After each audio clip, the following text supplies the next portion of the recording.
على رأي المثل اللي ملوش خير في اليوتيوب ملوش خير في جوجل. بص، انت غالبا عارف ان جوجل هو اكبر سيرش انجن في العالم، بس بقى هل انت عارف مين هو رقم اتنين؟ هو اليوتيوب. احنا غالبا بنحط اليوتيوب مع منصات السوشيال ميديا مع منصات السوشيال ميديا في دماغنا، وبنعتبره شبيه للانستجرام او تيك توك. هو فعلا كده نوعا ما. يعني مثلا الشورتس هي تقليد للتيك توك، بس انا عايز افهمك حاجة. اليوتيوب ده اللي انت بتعرفوش عنه اللي هو قاعدة بيانات للانتنت، زيه زي بحث جوجل بالظبط، وعنده مزيج حلو جدا، مزيج بين بيانات الانتنت القويه وبيانات الانترست القويه، وده كفيل ان يخلي اليوتيوب اداه قويه جدا ومظلومه في ترسانه جوجل ادس بتاعتك. خلينا نغير ده دلوقتي في الفيديو ده. في الفيديو ده انا عايز اجاوب على 3 اسئله هتفهمك اليوتيوب ادس، وهتفهمك ايه امكانياتها وممكن تعمل ايه وممكن توصل بيها لفين. يا ريت تعمل فولو او سبسكرايب، ويلا نبدأ.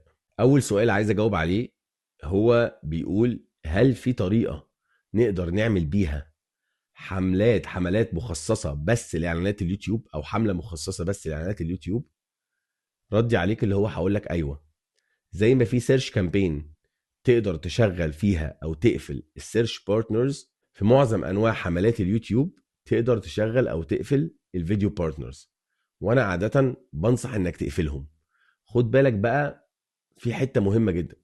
عشان كده هم مسمينهم في جوجل ادس فيديو كامبينز مش يوتيوب كامبينز، لان هم مش بيظهروا بس على اليوتيوب.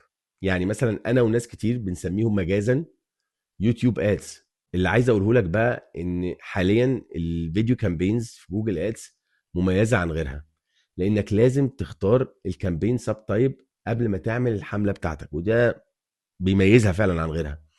الكامبين سب تايب دي بتتغير دايما، بس لحد دلوقتي اللي موجود فيها هو الفيديو فيوز، الافيشينت ريتش، التارجت فريكوينسي، النون سكيبابل ريتش، الاد سيكونس، والاوديو. على ما اتذكر كان في سب تايب زمان تاني اسمه درايف كونفرجنز، ومفهوم طبعا انه كان مشهور جدا وكان محبب للناس عشان كلنا عايزين نجيب كونفرجنز. بس كان في عليه قيود، كان عنده اتنين قيود عليه. اولا كنت تقدر تستخدم الاودينس تارجتنج، بس ما ينفعش تستخدم الكونتنت تارجتنج في السب تايب ده اللي هو الدرايف كونفرجنز. ثانيا ما كنتش تقدر تخرج الفيديو بارتنرز من الكامبين. حاليا زي ما قلت لك حملات الدرايف كونفرجنز خلاص راحت. الفيديو كامبينز دلوقتي بقت حصريا لاهداف الريتش والانجيجمنت. فانا عايز اقول لك لو انت عايز تشغل فيديو ادز بهدف الكونفرجنز، اللي انت تجيب كونفرجن يعني، تقدر تعمل ده احسن على حملات الديماند جين.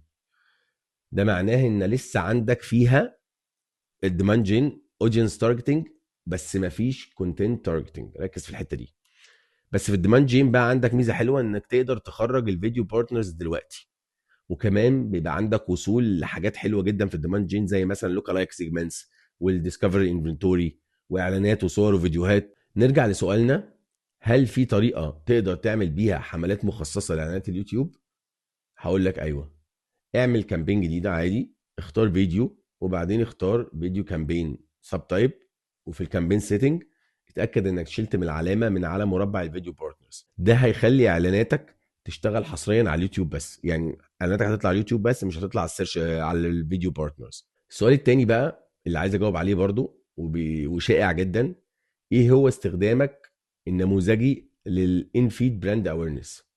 اولا لازم تبقى عارف يعني ايه انفيد. الانفيد ده هو يوتيوب بليسمنت، بيدعم اعلانات الفيديو واعلانات الصور واعلانات الكاروسيل. عكس خالص، خلي بالك، وده عكس خالص السكيبابل ان ستريم اد اللي بيجي في دماغنا لما بتفكر في اعلانات اليوتيوب. عارف انت الاعلان اللي هو بيفضل يحوم مستني تدوس زرار سكيب اد عند الثانيه السادسه؟ هو ده السكيبابل ان ستريم اد. لكن الانفيد نوع مختلف تاني. الانفيد ده هو نوع اعلان بيستخدم الثامب نيل بتاعه الفيديو بتاعك، وبيقدم اعلان الفيديو كخيار للمستخدم انه يتفرج عليه. يا اما بيقدموا له فين بقى؟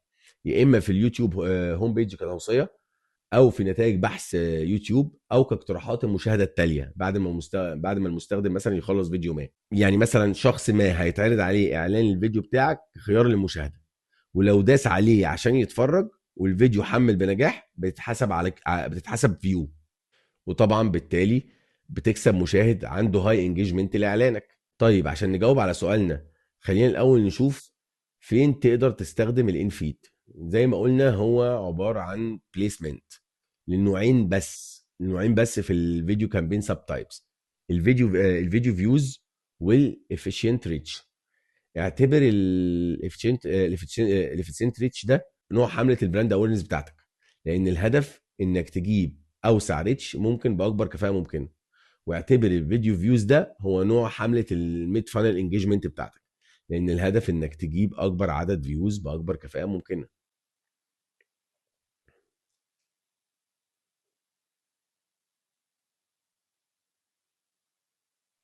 وده طبعا زي ما انت عارف في الحالات دي بيوضح لنا ازاي تقدر تستخدم الانفيد للبراند اويرنس طالما عندك ثامبنيل جذاب جدا.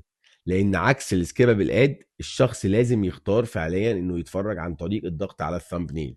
وخلي بالك انت تقدر كمان تستخدم الانفيد للميد فانل كونسيدريشن، وده اللي انا عاده بفكر فيه للانفيد.